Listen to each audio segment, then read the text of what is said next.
Hello. So, today I want to discuss a topic that I had somewhat ignored earlier, but it is an extension of the 1D icing model that I have been discussing, and it's a slight variant of this, but it's also interesting in its own right. It's called the Q state Potts model.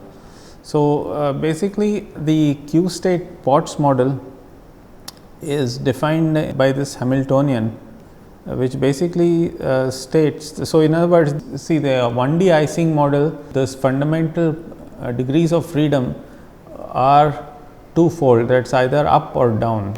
So, whereas here the fundamental degrees of freedom take two q different values. That means, the fundamental degrees of freedom say sigma I at site I, it can have one of q different values, q equal I mean basically it could be 1, 2, 3, 4 or all the way up to q. So, the Potts model is defined by this Hamiltonian that says that the energy between neighboring degrees of freedom like sigma I and sigma I plus 1, the energy is 0 unless the two numerical values coincide. That means, the degrees of freedom which can be labeled by 1, 2, 3. So, if they are exactly equal, then the energy is lowered. So, it becomes the energy equals minus j, otherwise it is 0. So, this is called the Q state Potts model, and as usual we assume periodic boundary conditions. So, now the goal is to calculate the partition function, which is defined in this fashion. So, as usual I am going to use the transfer matrix method to calculate the partition function, and the way you do that is to invoke a certain 2 by 2 matrix, and you say that it is going to be writable. So, the partition function is we kind of surmise that it could be written in this fashion, that it's written as a string of the components of this transfer matrix in this fashion. So, but however, unlike the 1D icing model where these sigmas can only take two values, now it can have q values. So, implying therefore, that this transfer matrix T is a q by q matrix. So, unlike in the 1D icing model, it was a 2 by 2 matrix. So, this is a q by q matrix. So, this is writable as the trace of t raised to n. So, as you can see, it is easy to convince ourselves that the t that comes here in this formula is simply this given by this formula e raised to beta j times the Kronecker delta of sigma 1 and sigma 2. So, written out in the matrix form. So, these are the components of this matrix T, which is a q by q matrix.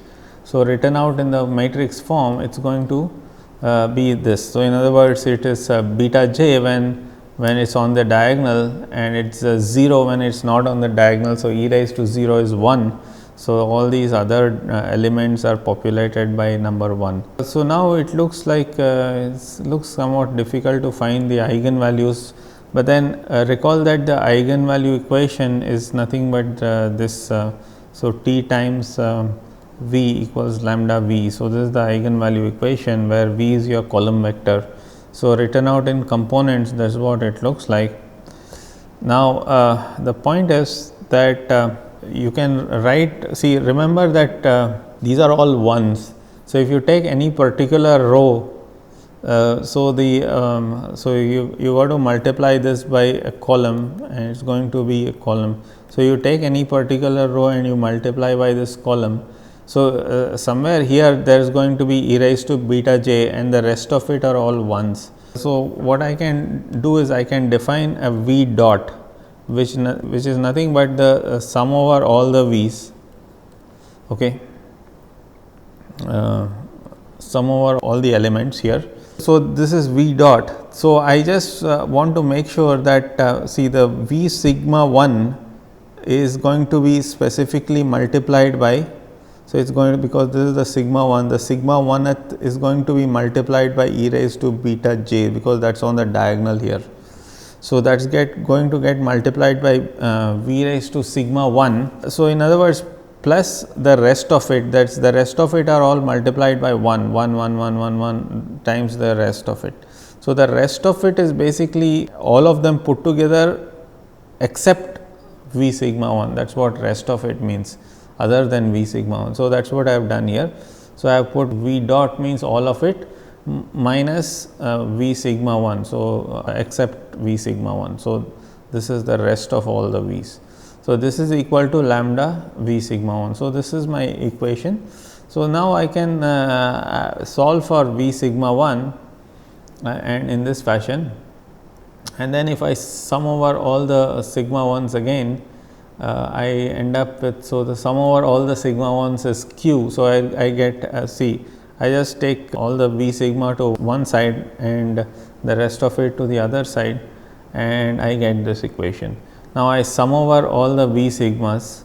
So, I do sigma 1 V dot equals sigma 1 lambda plus 1 minus e raised to beta j times V sigma 1. So, that is going to be lambda plus 1 minus e raised to beta j times V dot equals V dot times the sum over all the sigmas. So, that is q. So, now you see there are two possibilities. So, if V sigma is not, sigma dot is not 0, then the eigenvalue is given by this equation, right. So, it is given by this equation which says that lambda plus 1 minus e raised to beta j. So, that fixes one of the eigenvalues. So, all the other eigen, so notice that it is a q by q matrix. So, we expect q different eigenvalues to be there, because for 2 by 2 matrix you have 2 different eigenvalues. For a q by q matrix you have q eigenvalues, some of them can be equal of course, but in general there will be q eigenvalues. So, now the point is that the point we are trying to make is that the largest eigenvalue is actually this one already. Okay. So, it is given by lambda 1. Okay. So, that is already the largest eigenvalue here. So, the rest of it we will have to calculate in this fashion. So, and in fact, the rest of them will all be equal because of the nature of that matrix. So, so the rest of it will all be equal, and you can see from here that you can see what is happening here.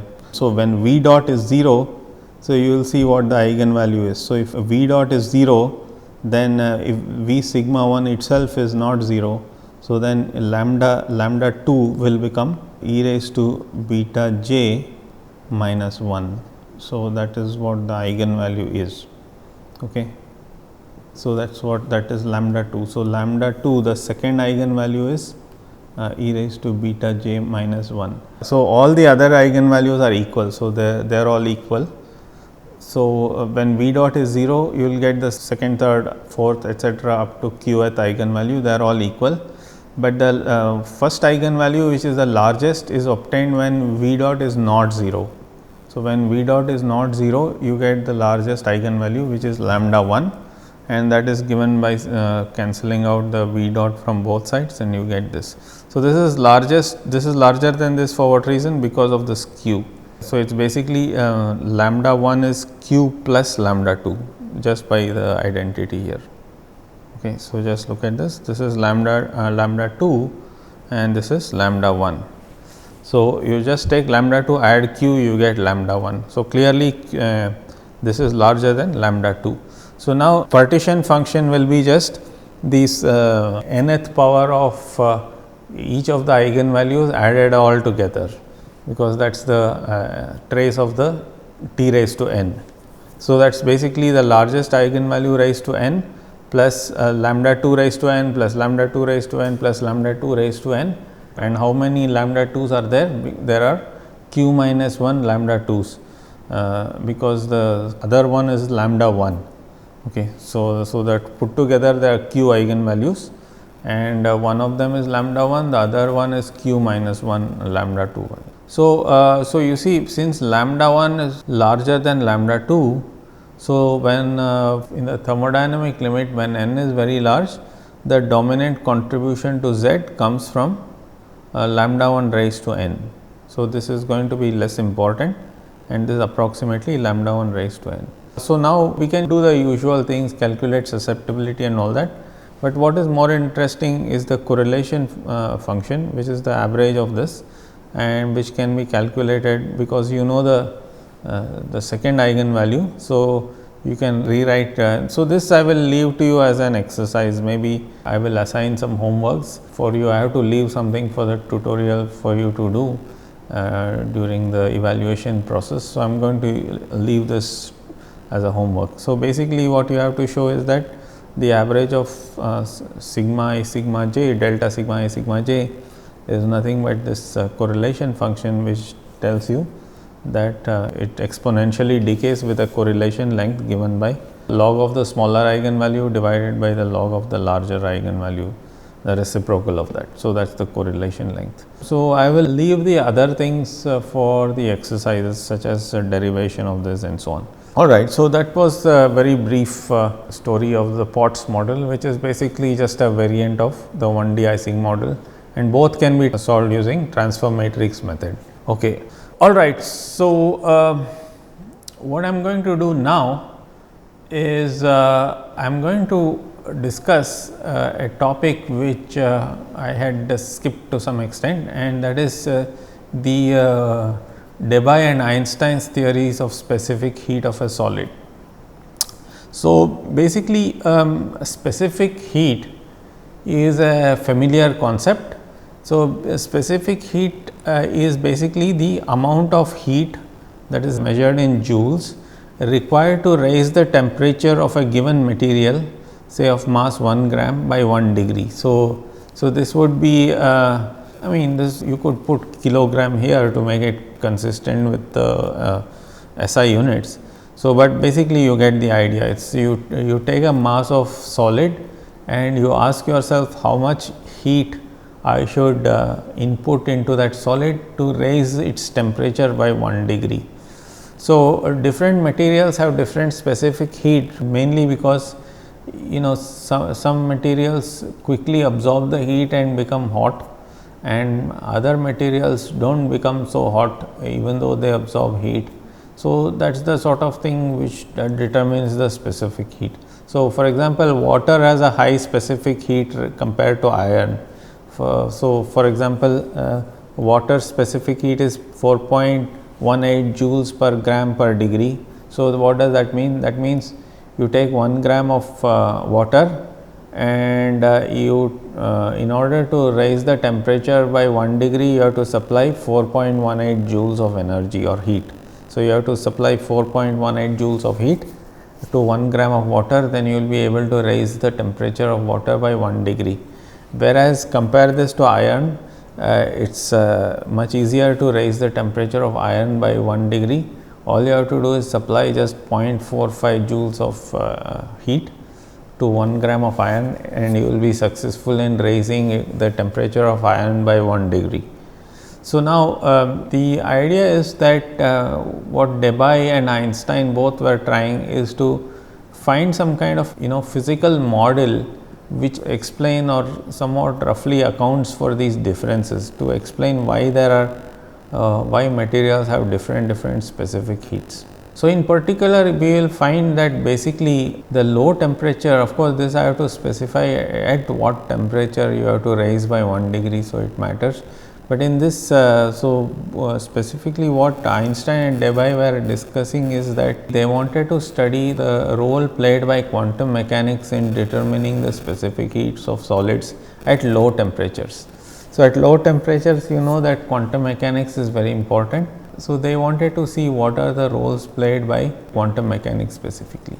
So, we all know that if you pump in energy into a solid, two things are going to happen, that when that energy is absorbed or the heat is absorbed by the solid, the lattice is going to set up lattice vibration. So, that means the heat content present in a solid just manifests itself as an increase in lattice vibrations, but it also manifests itself in terms of the increased energy of the electrons. So, the electrons in the solid also absorb a part of the energy, and so it is important to distinguish between these two types of specific heat. One specific heat is called the lattice specific heat and the other is the electronic specific heat. So, remember that we already calculated the electronic contribution of specific heat when we were studying the Fermi gas. So, the Fermi gas will tell you that the specific heat at low temperatures for a gas of fermions is linear in temperature. So, whereas in this section we are trying to study the specific heat of a solid at low temperatures. So, where we focus on the contribution due to lattice vibrations. So, the successful model which describes specific heat of a solid is known as the Debt model. So, the Debt model is the solid state equivalent of Planck's law of blackbody radiation, where one treats electromagnetic radiation as a photon gas, whereas the Debt model treats atomic vibrations which are known as phonons, the sound analog of light. So, that means phone means sound. So, lattice vibrations actually are just they propagate as sound waves in the solid. So, the quantized lattice vibrations are known as phonons, whereas photons, photo is light. So, the photon is the quantized light waves which are called which are basically the quanta of radiation. But then there are a lot of similarities between photons and phonons. So, even just as photons also do not conserve their number, because photons can be absorbed and emitted by the walls of the container. So, the quanta of vibrations can also be destroyed, their number is not conserved. And they are also bosons because of the nature they happen to be just excitations of just like harmonic oscillator excitations of bosons. All these are just manifestations of that phenomenon. So, now, let us understand how to study the quantized vibrations of a solid. So, for that I am going to start with a 1D solid. So, it's kind of it's the simplest starting point that you can imagine, where I imagine that these are the ends of the solid, okay, and then imagine that I am setting up vibrations in this solid. So, when I set up the vibrations in this solid, then I am necessarily going to find nodes at the end, because the ends of the solid are immovable. So, they cannot move. And when I set up when I set up the vibrations, the wavelength of the vibration will be such that the length of that solid will be integer multiples of the half wavelength, because the longest wavelength is actually twice the length of the solid, because that is the way you can have nodes at the end here. So, starting from longest wavelength, you can get shorter and shorter wavelength as you increase the n value here. So, it's 2L by n is the formula for the wavelength of the vibration modes in the solid. So, according to Einstein, the energy of these quanta are basically h nu. So, where nu is the frequency of the vibrations of these excitations. This is lambda. Okay, so this is lambda.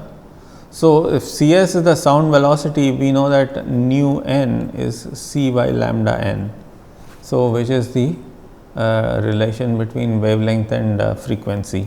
So, the sound velocity. So, it's h times Cs by lambda n. And what is lambda n? Lambda n is nothing but, from here we know that lambda n is 2L by n. So, if I substitute that, I get this relation that the energy is basically proportional to the quantum number n. Okay, so this is in a 1D situation, and this should ring a bell, because for example, a 1D harmonic oscillator also it's basically the energy is h bar omega into n plus half. So, apart from this 0 point energy, the energy for the most part is proportional to the quantum number n. So, now if it is in 3 dimensions, you have to work harder, but you can easily convince yourself that it is basically h cross squared k squared by 2 m, and k is related to lambda and so on, and then 1 by lambda is proportional to n. So, there will be 3 kinds of n's corresponding to each direction. So, remember that the particle in a box are also labeled by these quantum numbers. Okay. But there is one big difference between the photon gas and the phonon gas. So, you see the frequency of the photon gas is not limited. So, it can be as large as it wants, but then the frequency of the phonon gas is actually limited because there is a smallest wavelength that is possible. Okay. So, let us try to understand why. So, you see the reason is because, for example, in this case, so if you want the smallest wavelength, so when you set up oscillations between these endpoints, so imagine this is the solid and you are setting up oscillations, right. So, then these are your atoms that are actually going up and down and creating these vibrations. So, these wavelengths are they actually they are not like photons, where just photons propagate in empty space. These are actually sound waves caused by the motion of. So, here we are imagining this transverse motion of the atoms in the solid. So, the point is that there is a smallest wavelength that is possible, namely that if you try to make your wavelength. So, if you try to do this, okay, so this is your end point of the solid. So, you will not be able to sustain with a very small wavelength smaller than this, for example, because you see you can't sustain a wave smaller than this. So, if you want to sustain a wave smaller than this, it has to be like this, but then this is not going to happen because you need to have an atom here in order for that to be sustained. So, you see what is happening here. So, if this wave has to be sustained, you have to have an atom here also, but there is no atom there by definition because this is the lattice spacing. So, as a result, the smallest wavelength, so this is lambda by 2. So, the smallest lambda by 2 is basically the given by the lattice spacing itself. So, there is a smallest wavelength, and that is possible, and that is given by the lattice spacing, and roughly speaking that is the length of this 1D box, or if you like, basically it is the volume per particle raised to 1/3. So, that is what the smallest wavelength is. So, as a result, so that is the big difference between a phonon gas and a photon gas. So, for a photon gas, there is no limit to what these numbers can be. These quantum numbers n can be all the way from n equal to 1 all the way up to infinity, because there is no limit to what is the largest frequency of photons that can be in the Planck black body radiation. But for the phonon gas, there is a limit, and this is very important because it has very important practical consequences.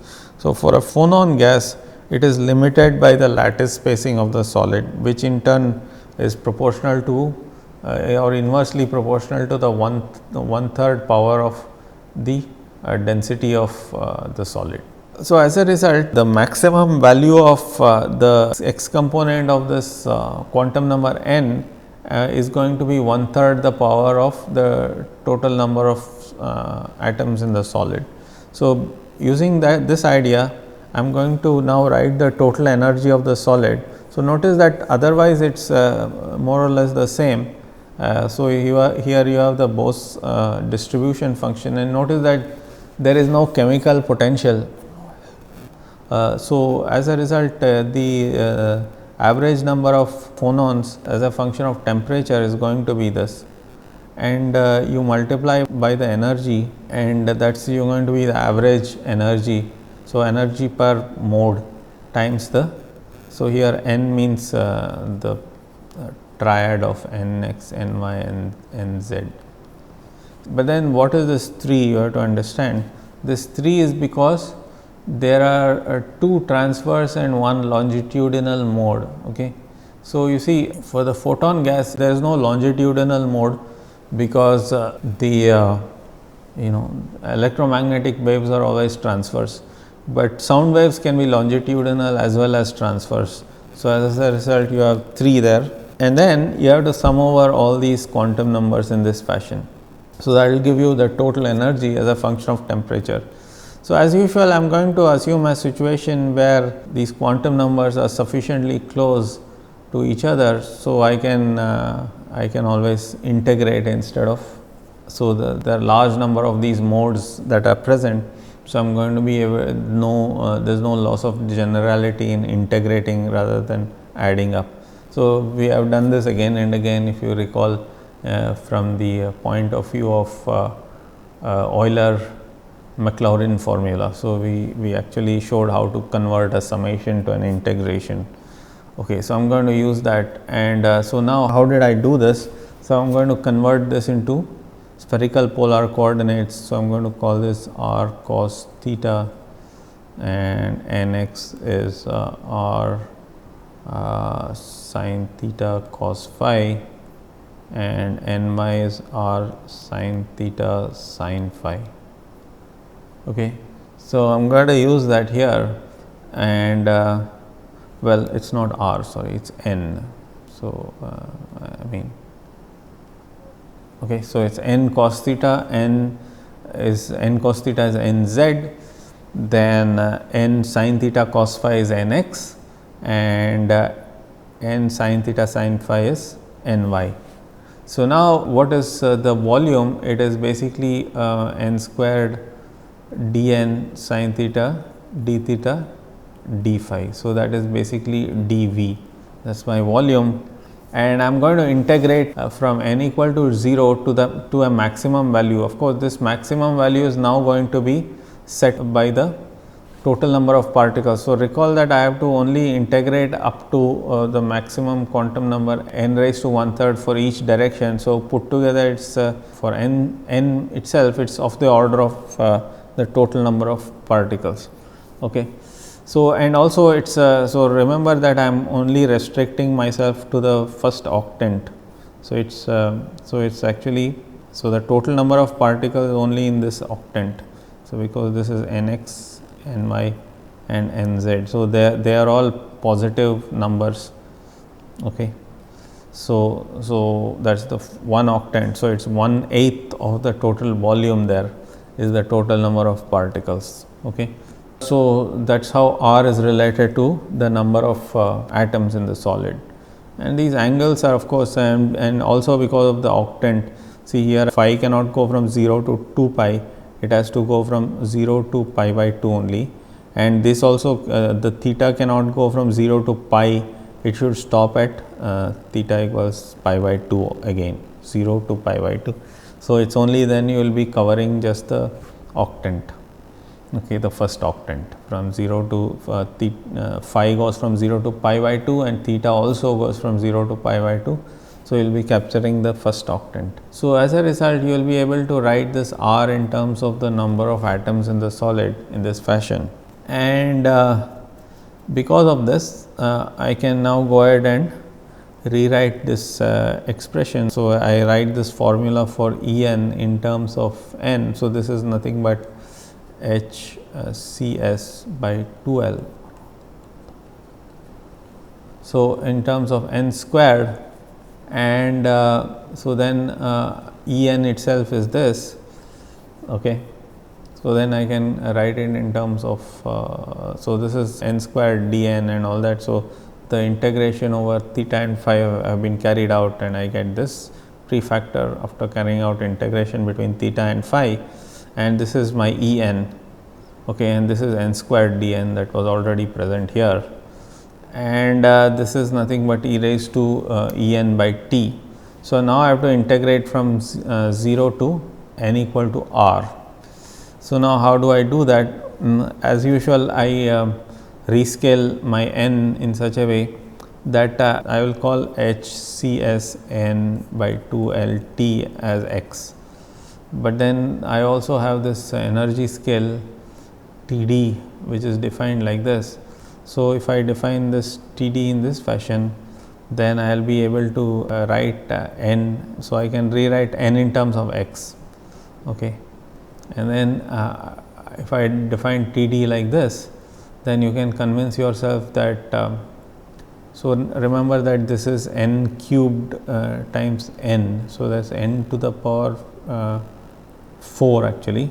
So it's actually going to be like that only. So you will first get n cubed outside, and so you can just do this algebra yourself, and you will be able to show. So it's actually the t to the power 4 is right here. So there's a t there. So remember there's n squared and dn. So put together it's n to the power 4. So n to the power 4 means x to the power I mean dimensionally it's there should be 4 x's and 4 t's. So the 4 t's are here. There's 1 t there and 3 t's here, and the 4 x's are here. So there's 1 x there and 3 x there. So it's dimensionally consistent. So then you integrate over x all the way from 0 to the upper limit, which is set by r, but r in turn is this. But because I have defined Td in this fashion, this upper limit is going for x is going to become Td by t. Okay, so you please fill in the gaps yourself. Okay, so now once I know what is u, I can differentiate u with respect to, so Cv is nothing but the specific heat at constant volume. So I have to differentiate u with respect to T, and this becomes specific heat at constant volume becomes this.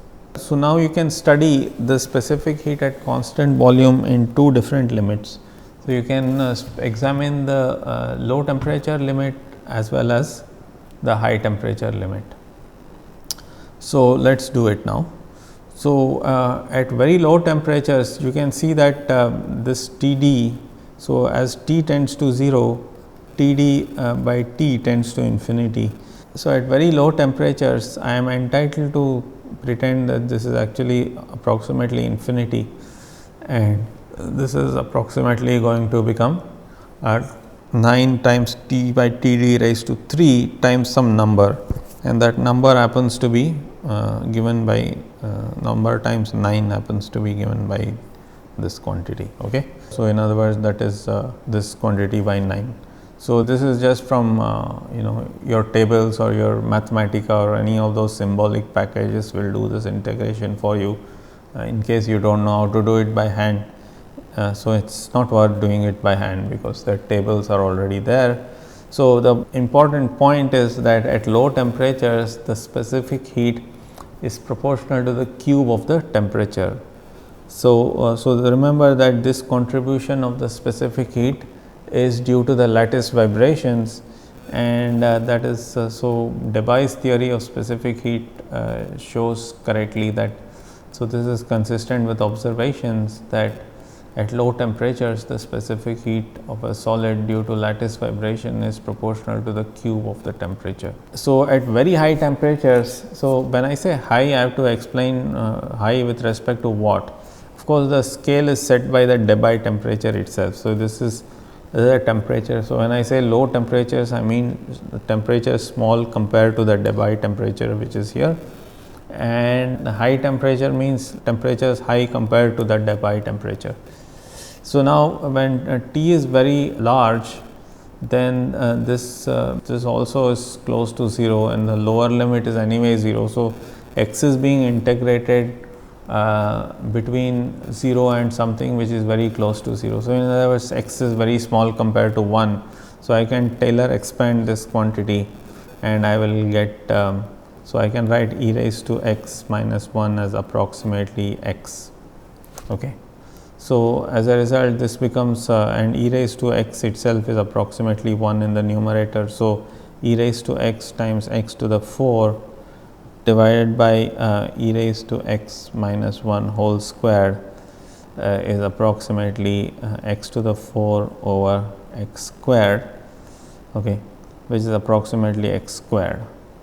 So now if I integrate this with respect to x from 0 to Td by t, you see I get a formula which basically the t cancels out. There is a t cube from outside, and the 1 by t cubed comes from this integration, and when it cancels out, I get a constant. So this is called the Dulong and Petit law, which basically tells you that at temperatures high compared to the Debye temperature, the specific heat per particle is just equal to the number of degrees of polarization of the sound waves, which is 3 in this case. So, it just tells you that it's equal to the 2 transverse plus 1 longitudinal. I mean, it's just a number equal to the number of degrees of polarization of the sound waves. So, this is the story of the specific heat of a solid, specifically due to the contribution due to lattice vibrations. So, the electronic contribution is something we have already calculated long ago in the context of the Fermi gas, and there we showed that it is proportional to temperature. So, the put together the story is that at temperatures very low compared to the both the Fermi energy as well as the Debye temperature, there the dominant contribution is actually going to come from the electronic degrees of freedom, because T cubed is going to tend to 0 much faster than T. So, the specific heat is dominated by the electronic degrees of freedom at very low temperatures, but at moderately low temperatures it is dominated by the phonons. Okay. So, basically that is the story of the specific heat of the solid. Okay. So, there is a unsuccessful attempt by Einstein which I have to mention. So, this was the Debye's theory, which is quite successful, and this is the widely accepted account of the specific heat of a solid.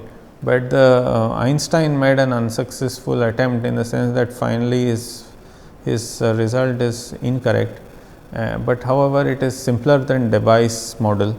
So, I have to mention it. So, instead of Debye correctly saying that there is a dispersion of the energy, so the energy depends on the wave vector, and we have to take into account the dispersion relation, the fact that you have all these modes propagating. Einstein said each atom in the lattice independently vibrates. So, whereas Debye said they all vibrate in unison. So, in other words, it's not each atom that you have to look at, but each mode that you have to count the modes that are propagating in the solid. So, whereas Einstein said each atom independently vibrates, it's like a 3D harmonic oscillator, and so if you assume that, then you will get this idea that it's just 3 which represents again the polarization and the energy of each oscillator times the average occupation or the average probability that the quanta are present, and that is just given by this. So, if there is no dispersion relation, the energy per particle is as simple as this. That is what Einstein thought it is, and then he calculated the specific heat by differentiating with respect to temperature, and it comes out to be this.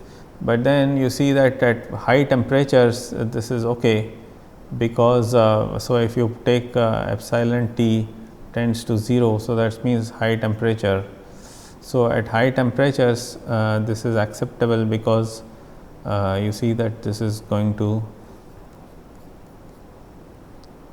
so Cv by n is going to be 3 epsilon by T squared, and this is roughly 1, and then this is going to be epsilon by T squared.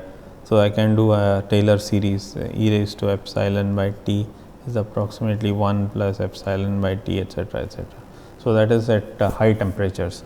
So, at high temperatures, so this is going to be roughly 3, which is Dulong and Pettit law. So, at high temperatures, both Debye's theory and Einstein's theory give the same result, namely Dulong and Pettit's law. Whereas, at very low temperatures, so if when T tends to 0, then you see the Cv by n becomes something very different from what Debye predicts. So, when T becomes very small, you see that this is dominated by this quantity. So, it's actually going to be 3 by epsilon T. So, it's going to be like this. So, in other words, that the specific heat goes to 0 in both cases, of course, in Debye's case also. So, in Debye's case, the specific heat goes to 0 as Q of the temperature, whereas in the case of the Einstein model also it goes to 0 but it goes to 0 in this rather rapidly. So, it goes to 0 exponentially fast. So, Einstein's model predicts that at very low temperatures, the okay, so this is how it would look like. So, this would be Debye model. So, okay, yeah. So, whereas Einstein model will actually finally both of them will converge to 3. So, this will be Einstein model. So, this will be temperature. So, so the Einstein model will remain kind of 0 for a longer period here, as temperature is very close to 0, it is more or less 0, whereas this will pick up faster, and both will finally converge to 3 at a long temperature. So, basically Einstein model and Debye model differ at low temperatures, and experiments show that Einstein model is wrong because of the low temperature behavior is correctly captured by Debye's model, and also because naturally Einstein's model is too simplistic and Debye's model is more detailed. It takes into account the modes. We know that modes should propagate in the solid because they are sound waves, and Debye correctly modeled it. So, this is one of those rare examples when Einstein got it wrong, when others got it right. So, okay. So, I am going to stop here, and so in the next couple of lectures, maybe we will go ahead and discuss some tutorial problems. We will try to do some problems to get some feeling for the subject. So, I have been lecturing on and on. So, I think, and also the pace of my lectures might have been a little rapid, and I might have skipped many intermediate steps, which you may find a little bit uncomfortable. So, I am going to try and remedy that by introducing them as tutorial problems, which I am going to discuss subsequently, and I hope that will benefit you in understanding the lectures themselves. Okay, thank you. So, see you next time.